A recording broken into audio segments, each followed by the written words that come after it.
Hey everyone, welcome to another episode of Collaborwocky number 9, and this one is a quick, or relatively quick, description of an information radiator. What information radiators are, how they came to be, why we exist, why we use them, why we want them, etc. So information radiators, like the term, is credited to Alistair Cockburn, who has various looks. Sometimes he looks like this. Sometimes he might look like this. Probably more often he looks like that. That is Alistair. Years ago, he noted that in order to adequately manage our projects, it would help to be able to see what was going on. So what problems in information radiators are we trying to solve? I mean, we've been using them as long as we've been driving cars or operating power plants or flying airplanes. What is this one location, or what is this one thing that is telling us something important? What problems is it trying to solve? So the first is, in general, that people are underinformed. So when we're working as a group, our teams tend to be underinformed. We don't know everything that's going on.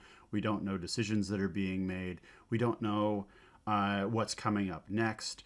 We don't know changes in the market, all sorts of things that would make us better judges of situations and options that we have to choose from. So the second problem is that people are not focused. So people are overloaded.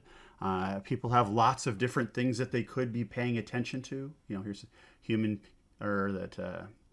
many things are happening at once. So all these things are going on. We're not focused on everything all the time because we can't be. So it helps to have information radiators there that are constantly saying things like you're going too fast, or you're going too slow, or you're going to hit that car, or you're running out of gas. Those types of things. So we also have this last problem of alignment. So we talk about cat herding. Human beings are like cats. We tend to get into a meeting, we make a decision, and then as the meeting goes through, we drift. We have different memories of what the meeting was, what we decided, how we discussed it, who was supposed to do what. We forget. And when we forget, we replace that forget space with plausible stories that we tell ourselves about how the meeting went. And that literally becomes our remembrance of how the meeting went. So then when we get together with everybody else, not surprisingly, everybody has different ideas about what we decided and what's going on. So we want visual controls. We want these information radiators to be sitting there saying, remember, remember, you will not drift, right? So in Agile, there's all sorts of visual controls. There's Scrum boards, there's burn down charts, and there's those things that we create, to see the work and to track the work as it goes along. And we'll recognize that because that's also, a Kanban, right? But we can't lose sight of the fact that there's Agile games, there's Dave Gray's, really awesome game storming work. There's Luke Homan's equally awesome work with innovation games. There's Adam Weisbart's work with Recess, which is this thing here, which is a product that he has. And all three of those things are basically different ways to visualize work or to visualize a meeting as you're having it, so that the people can see the decisions that you're making and align around them. So we don't want to lose track of the visual control or an information radiator. It can be sitting up on a wall, or it can be a Jira board or whatever. But it can also just be that thing that you're using in a meeting to make a decision.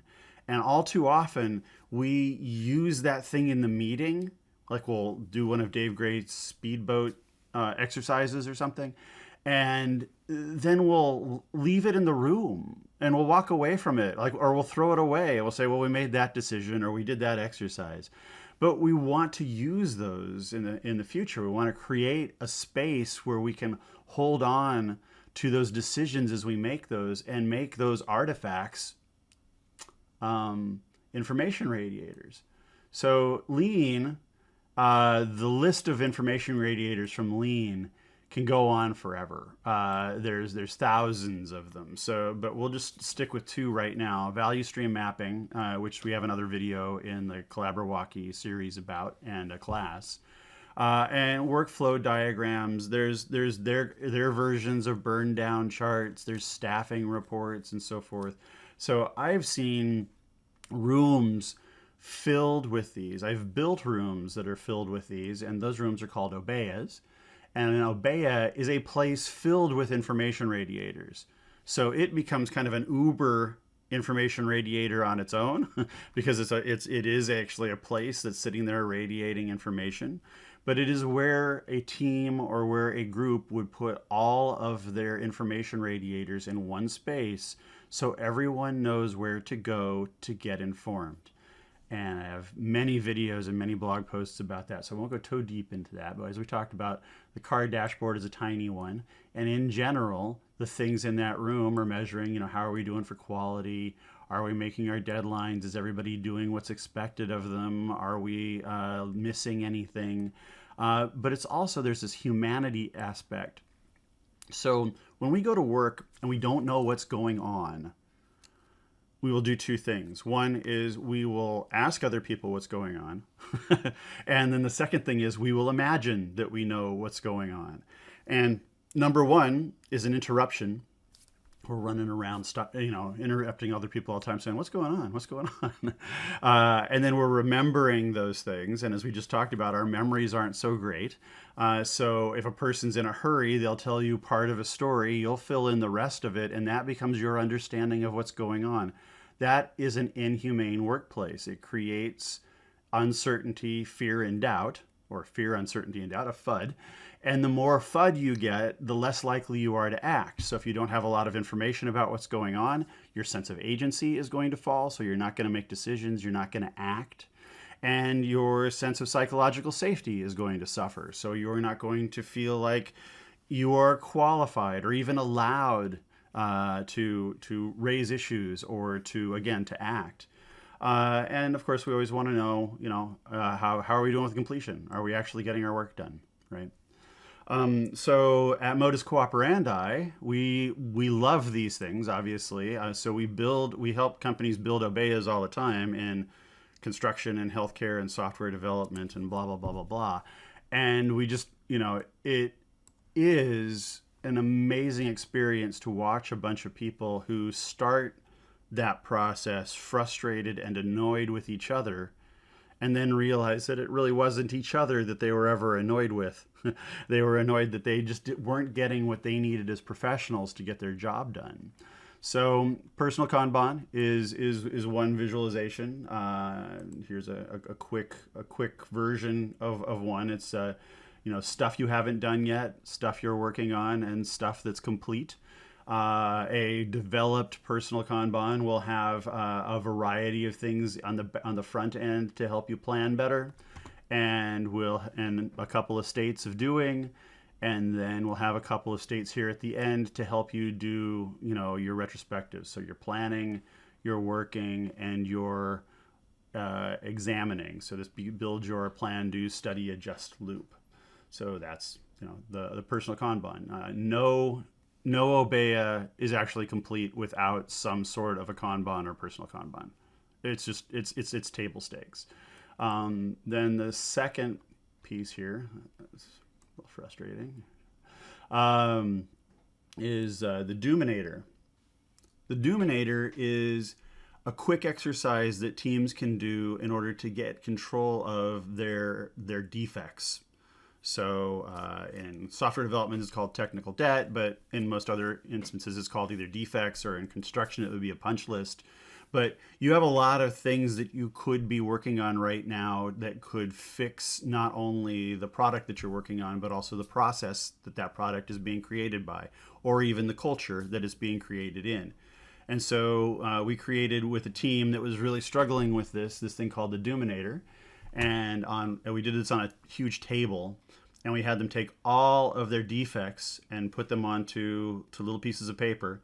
And then the front end of the table was things that would kill the company if it didn't get fixed, and things that would have no impact if it didn't get fixed. And then we did whether it would take eternity or whether it could be done today. And then we placed those, and then we made decisions based on clustering what we were going to do first. So we did basically these three first because they were ones that could be done fairly easy. They weren't of such importance that if we got them wrong, we would kill the company. And we could start building our system of how to do continuous improvement. But before we did that, everybody just stack ranked those. And stack ranking is always and only a political exercise.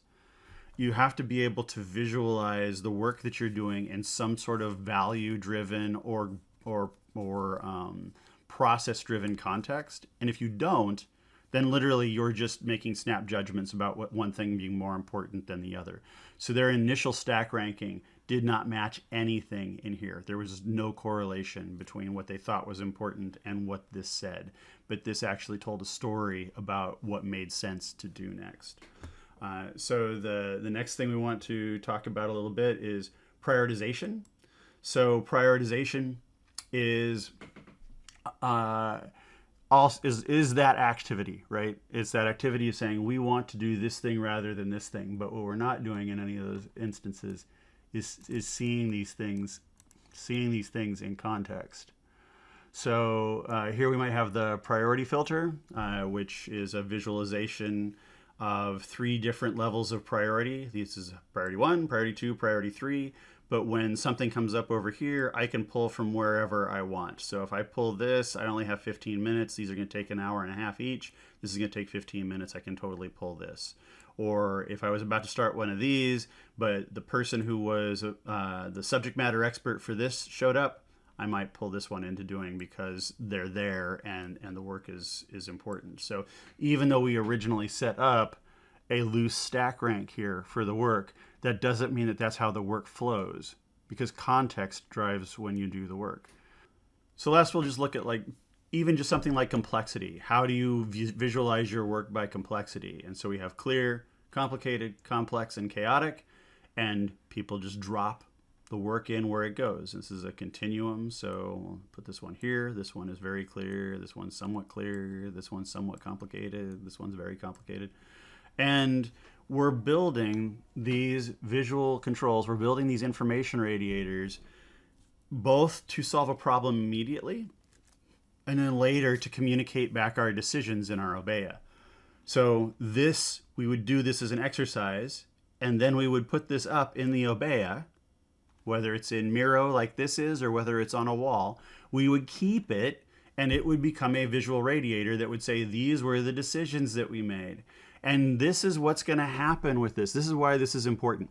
So we get together and we have this meeting and we decide this, right? We've now decided what the complexity of things were.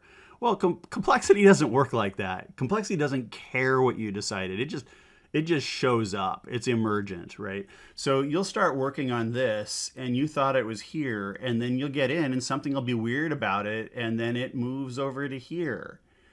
And notice on the visual radiator, it's moving.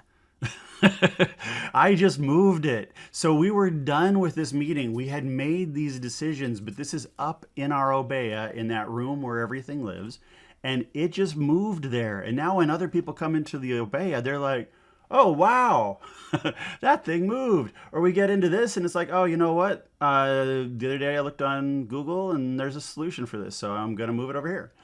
That stuff changes.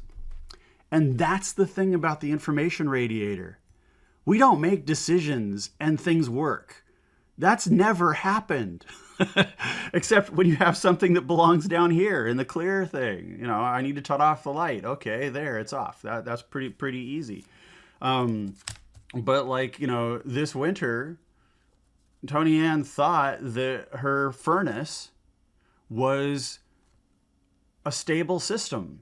And then we got a cold snap, her system broke, and then all of a sudden, oh my God, she has no heat. So through this, so she lived in a house with 40-degree heat for a week or so, or for weeks, because it happened to a lot of people and she couldn't get people out to do the work.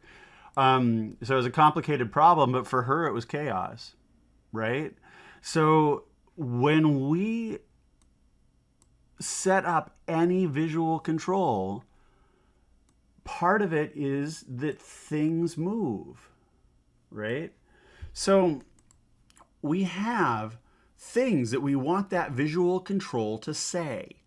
We want it to say state. What is happening right now? We want it to have certain triggers. So when that ticket moved from complicated into complex, there should have been triggers on that team that said, this is no longer this person's task. Now it needs to be paired or mobbed. Okay? So even just that simple thing that said, this is the complexity of the work, that had triggers built in that when the visualization, the story, the narrative of the visualization changed, people acted. They knew what they needed to do. Okay, in the Kanbans, we saw that we knew our direction. We knew the plan of the work, what was coming up. Even in the Dominator, or even in the complexity one, or all of the examples that I showed you, we saw direction. So we saw that there was a plan, and that plan was going to happen in a certain way.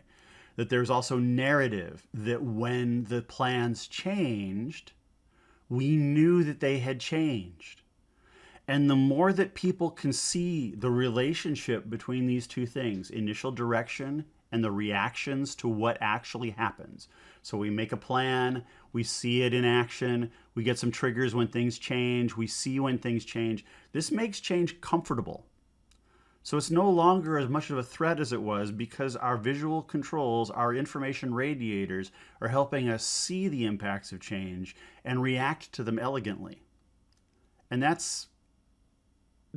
is a really important thing. It saves so much rework, so much stress, so many meetings that you don't have to have because you didn't know something changed, and then it did, and then it impacted you, and then you had to have all these meetings. Why did it change? How did it change? Why didn't it change this different way?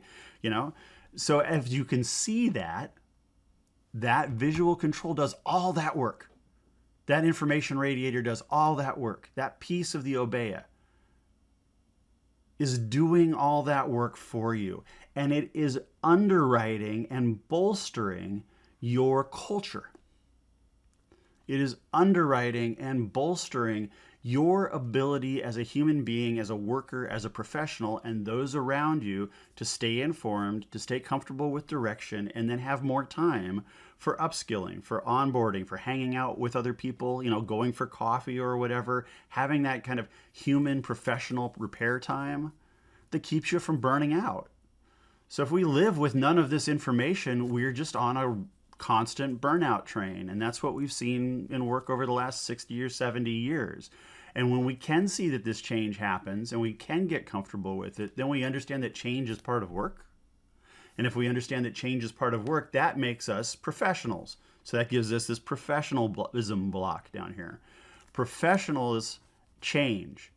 They improve things. They make sure that the thing that they deliver next is better than the thing that they delivered before. They make sure that the customer is happy. They make sure that their colleagues aren't freaking out. They make sure that their bosses aren't upset. We make sure that we are improving things so that we can make the human condition of work better and the product of work better. And then in the end, this identity thing, which is so hard for teams, who are we? What do we do? Why are we doing it? Why are we here? How much agency do we have? What is the boundaries of the decisions that I can make? Those things become very clear. Identity becomes part of that visual control, even that little visual control that was just saying how complex our work was. So information radiators, visual controls, they live in Obeyas. Obeya is a room filled with these things so everyone knows where to go and how to get to them. So whether we're talking about personal Kanban or the Dominator, prioritizations, meetings, or VSMs, this is why we cover these things in Modus Institute. Is that humane work, collaborative work, has to run on visual systems because it helps us build that shared narrative and get that work done. So we have classes in the Modus Institute subscription on all of these things. So you can come in and get certificates of completion for all of these things, but more importantly, get in and talk to a lot of other people around the world who are interested in doing this stuff and get even more ideas than we covered here. And there's been a lot in this relatively short video. So please do subscribe to Collaborwocky and to the Modus Institute feed here. And even better, come join us in Modus Institute at modusinstitute.com. Thank you so much, and we'll see you in the next Collaborwocky, where we'll either be interviewing somebody or talking about collaboration just like now.